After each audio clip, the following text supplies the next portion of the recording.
अहिल्यानगर सहाय्यक पोलीस निरीक्षक विजय माळी यांना निलंबित करण्यात आले। अहिल्यानगर नेवासा तालुक्यातील सोनई पोलीस ठाणे हद्दीत 2 वेळा गोळीबारासह गंभीर गुन्हे वाढल्याने सहाय्यक पोलीस निरीक्षक विजय माळी यांचे निलंबन करण्यात आले। याबाबत पोलीस अधीक्षक सोमनाथ घारगे यांनी प्रसिद्धीस दिलेल्या पत्रकात म्हटलंय की सहाय्यक पोलीस निरीक्षक विजय माळी यांनी सोनई पोलीस ठाण्यात नेमणुकीस असताना त्यांना मागील 6 महिन्यांच्या कालावधीत पोलीस ठाणे हद्दीतील दाखल झालेल्या गंभीर स्वरूपाच्या गुन्ह्यामध्ये प्रभावी प्रतिबंधक कार्यवाही करण्याबाबत वेळोवेळी स्पष्ट सूचना देऊनही त्या सूचनांचे पालन त्यांनी केले नाही।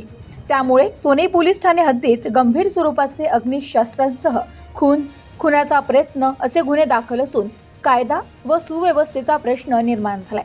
त्यांनी खात्याअंतर्गत चौकशी सुरू करून चौकशीवर विपरीत परिणाम होऊ नये यासाठी शासन सेवेतून त्यांना निलंबित करण्यात आले। सहाय्यक पोलीस निरीक्षक विजय माळी यांच्या चौकशीसाठी श्रीरामपूरचे अप्पर पोलीस अधीक्षक सोमनाथ वागचौरे यांची नियुक्ती केली असून चौकशी करून ते अहवाल जिल्हा पोलीस अधीक्षकांना देणार आहेत। Bureau report news today 24 Ahilyanagar.